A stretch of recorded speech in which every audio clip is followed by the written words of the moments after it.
ආයුබෝවන් ඔබ රැඳී සිටින්නේ තෝටම් ටීවී ප්‍රධාන ප්‍රවෘත්ති විකාශය සමගයි.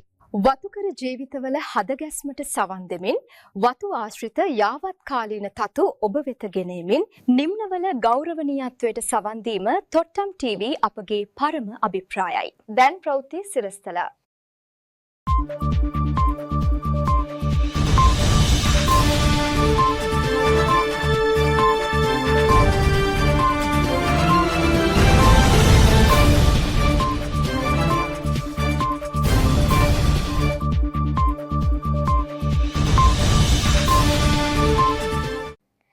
PHDT විසින් වතු 19ක ඇනහිට ඇති නිවාස ව්‍යාපෘති නැවත ආරම්භ කිරීම. 2025 වර්ෂය තුළ වතු 19ක නිවාස ඒකක 397ක් නැවත ආරම්භ කිරීම සහ නිම කිරීම PHDT වෙත පවරා ඇත. විවිධ හේතුන් මත මෙම ව්‍යාපෘති සියල්ලම 2017 සිට 2020 කාලය තුළ අතහැර දමන ලදී. නිවාස ව්‍යාපෘතිවලට සමගාමීව නිවාස ව්‍යාපෘතිවල ප්‍රතිලාභීන්ගේ ජීවන තත්ත්වය වැඩිදියුණු කිරීම සඳහා ජලය සහ විදුලිය වැනි යටිතල පහසුකම් සංවර්ධනය කිරීම PHDT විසින් සිදු කරනු ලැබේ. 2025 වර්ෂය සඳහා නිවාස සහ යටිතල පහසුකම් ව්‍යාපෘති සඳහා වැවිලි හා ප්‍රජා යටිතල පහසුකම් අමාත්‍යාංශයට රුපියල් මිලියන 700ක් වෙන් කර ඇත. PHDT හි අධ්‍යක්ෂ ජනරාල්තුමා කළමනාකරන නායකත්ව විශිෂ්ටතා සම්මානයෙන් පිදුම් ලැබිය.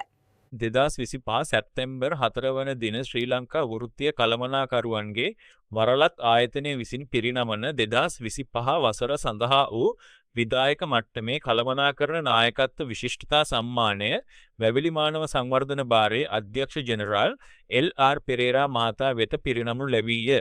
එතුමාගේ සුවිශේෂී නායකත්වය උපායමාර්ගික දැක්ම හා වැවිලි අංශයට දැක් වූ සාර්ථක දායකත්වය සහ නායකත්වයෙන් ශ්‍රී ලංකාව පුරා ව්‍යාප්ත වැවිලි මානව සංවර්ධන ශ්‍රේෂ්ඨයේ මුලපිරීම් සවිවල ගැන්වීම හා උසස් කළමනාකරණ ක්‍රමවේද පිළිවෙත් ක්‍රියාත්මක කිරීම සාර්ථකව සිදු වී ඇත. ඔහුගේ මෙහෙයවීම තුළින් වැවිලි ශ්‍රේෂ්ඨයේ මානව සම්පත් වර්ධනයේ වෙනස්කම් ගෙන ඒමට හැකි වූ අතර ආයතනික මට්ටමින්ද වැඩිදියුණු කිරීම රැසක් සිදු විය.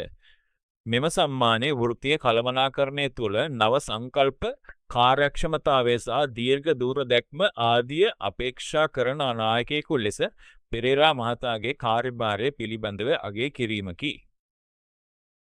Roots to Wings අධ්‍යාපනය තුළින් වතුකරයේ තරුණ තරුණීන් සවිබල ගැන්වීම.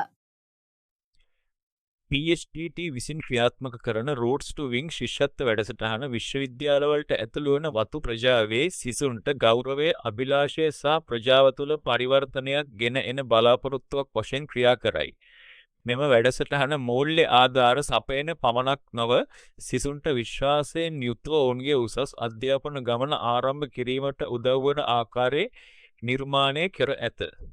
මෙහිදී මෙම වැඩසටහන යටතේ සුදුසුකම්ලත් සිසුන් 85 දෙනෙකුට ශිෂ්‍යත්ව ලබා දීමට හැකි වී ඇති අතර Mr. Jihan Kanagarthna and Association, Ethical Tea Partnership, Lipton Tea and Agalawatta and Pussellava Plantation, Lalan Rubbers Limited මෙම ත්‍යාගශීලී දායකත්වයේ කොටස්කරුවන් වූ අතර මෙමගින් වතු ප්‍රජාවේ උසස් අධ්‍යාපනයට පිරිවිසෙන තරුණ තරුණියන්ගේ ජීවිතවල සාර්ථකත්වයට නව දොරටු විවෘත වී ඇත. PHDT විසින් Tea Dialogue සංග්‍රහව සහ Community Canvas පුවත් පත්‍රිකාව ප්‍රකාශයට පත් කරන ලදී. PHDT විසින් 2025 ජූනි 27 වන දින කොළඹ එහි ප්‍රධාන කාර්යාලයේදී Tea Dialogue නම් සංග්‍රහයේ පළමු සංස්කරණය ප්‍රසිද්ධියේ දියත් කරන ලදී. ශ්‍රී ලංකාවේ වැවිලි කර්මාන්තය තුළ දැනුම බෙදා ගැනීම, නවෝත්පාදනය සහ කර්මාන්තයේ අදාළ පාර්ශව අතර සහයෝගීතාව වර්ධනය කිරීම මෙම සංග්‍රහයේ ප්‍රධාන අරමුණ වේ. මීට පෙර 2025 මාර්තු 25 වෙනි දින PHDT සභාපති BK ප්‍රභා චන්දකීර්ති මහතාගේ සහ අධ්‍යක්ෂ මණ්ඩලයේ ප්‍රමුඛත්වයෙන් Community Canvas නමින් නිකුත් කරන ලද පුවත් පත්‍රිකාවේ පළමු වෙළුමද ජනගත විය. මෙම පුවත් පත්‍රිකාව PHTTහි ක්‍රියාකාරකම් පිළිබඳ විනිවිදභාවය පූර්ණ තොරතුරු බෙදා ගැනීම සහ ප්‍රජා සංනිවේදනය වර්ධනය කිරීමට උපකාරී වේ. වැවිලි මානව සංවර්ධන භාරය විසින් පවත්වන අන්තර්වතු ක්‍රිකට් තරඟාවලිය 2025. අන්තර්වතු ක්‍රිකට් තරඟාවලිය 2025 සැප්තැම්බර් මස 6 වන දින බත්තරමුල්ල බුද්ධදාස ක්‍රීඩාංගණයේදී පවත්වන ලද අතර මේ සඳහා ප්‍රධාන අමුත්තා වශයෙන් වැවිලි මානව සංවර්ධන භාරයේ සභාපති සහ වැවිලි හා ප්‍රජා යටිතල පාසුකම් අමාත්‍යාංශයේ ගරු ලේකම් ප්‍රභා චන්දකීර්ති මහතා සහභාගී වන ලදී. මෙම තරඟාවලියේ ශූරතාවය මල්වත්ත වැලි වැවිලි සමාගම හිමිකරගත් අතර අනුශූරතාවය කැරණි වැලි වැවිලි සමාගම හිමිකර ගන්නා ලදී. ප්ලේට් ශූරතාවය තලව කැලෙත් තේවතු වැවිලි සමාගම හිමිකර ගන්නා ලදී. මෙම තරඟාවලිය වතු සමාගම් අතර කණ්ඩායම් ක්‍රියාකාරීත්වයේ දක්ෂතා සහ එකමුතුකම ඉස්මතු කළේය. එත් සමගින් පුවත් අවසන්. ඔබට සුබ දවසක් ආයුබෝවන්.